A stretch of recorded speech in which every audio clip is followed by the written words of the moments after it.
Cik ir jāpelnā, lai Rīgā varētu dzīvot viens pats? 1500 eiro uz rokas. Tas ir, lai Rīgā viens pats dzīvotu, nevis tikai izdzīvotu. Šodien es jums parādīšu, kur šī nauda aiziet. Es pētīju sludinājumus, pārskatīju savu pieredzi un rēķinus, un beigās būs arī jautājums jums. Nu tad sāksim. Agrāk dzīvoju vienas istabas dzīvoklī Pierīgā pa 130 eiro mēnesī, bet izskatās, ka šodien tas cipars būtu galīgi nerealistisks. Pārskatot sludinājumus, lētākais puslīdz normālais variants, ko atradu, ir 240 eiro mēnesī. Tie ir 22 kvadrātmetri Sarkandaugavā renovētā koka mājā. Tātad šeit mums būs elektrība, apkure, ūdens, atkritumi. Ziemā, protams, rēķini būs lielāki, jo nāks apkure klāt, vasarā apkure būs 0, tātad mazāk. Esmu aprēķinājis gada vidējo, tad, ja maksātu vidēji katru mēnesi vienādu summu, un man tas sanāks 150 eiro mēnesī. Transports. Ja brauc ar sabiedrisko, aptuveni 50 eiro mēnesī, ja ar mašīnu, degviela, remonti, apdrošināšana, rēķini vismaz 150. Tātad liekam vidējo 100 eiro mēnesī. Pārtika. Varam iztikt arī ar griķiem un ūdeni pa 200 eiro mēnesī, to es zinu, bet vai tad to gribās? Es rēķinu 2 normālas ēdienas reizes dienā, aptuveni 4 eiro katra.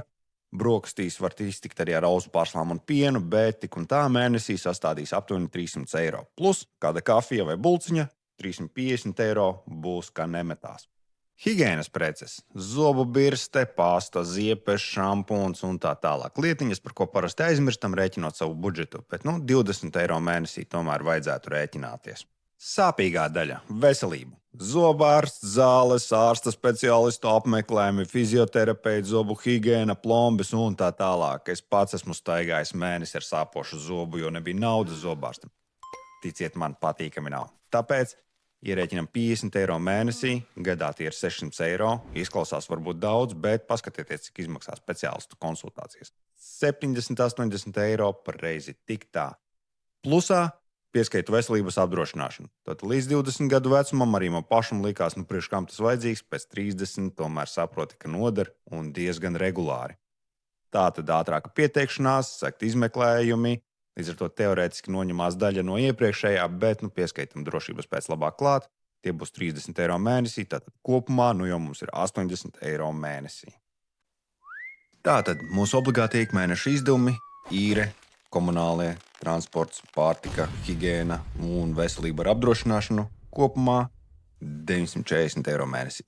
Bet dzīve ar to vien nebeidzas. Ir arī sociālā dzīve, tādas lietas kā randiņi vai pasēdēšana ar savējiem kafejnīcā. Uz papīra var iztikt arī bez tā, bet realitātē agrāk vai vēlāk satiks kādu īpašu cilvēku. Viena reize degviela aizbraukt uz jūru 5 eiro, kāds našķis maķītī 15, kopā jau 20.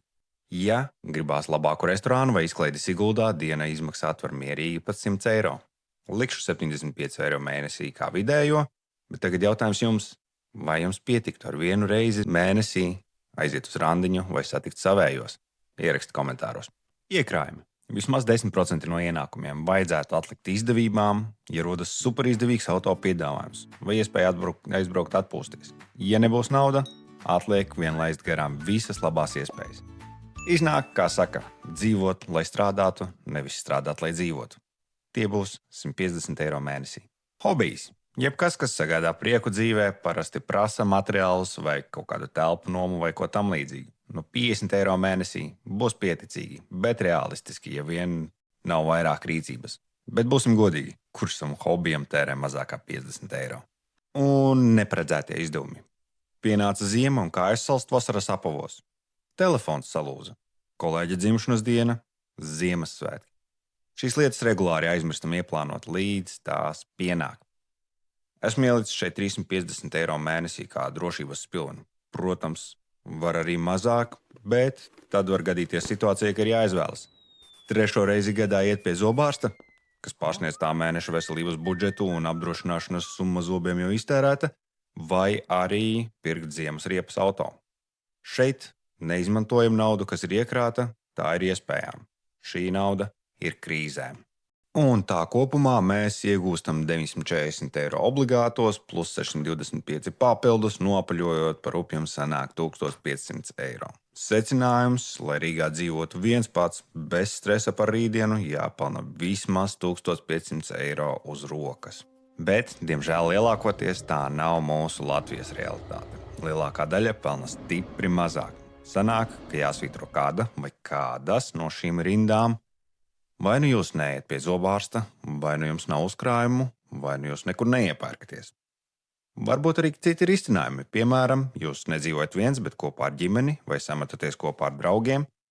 Tagad gribu dzirdēt jūsu viedokli un realitāti. Cik jūs pelnāt? Kā jums izdodas savilkt galus? Kuros punktos esmu kļūdījies? Varbūt jums šķiet, ka 75 eiro mēnesī par randiņiem ir pa daudz? Rakstiet komentāros. Diskutēsim. Neaizmirstiet abonēt kanālu, ja vēlaties dzirdēt nākamajā sērijā, cik izmaksā, piemēram, dzīvot ar bērnu vai kopā ar partneri. Mēneša balanss atradīsim līdzsvaru kopā.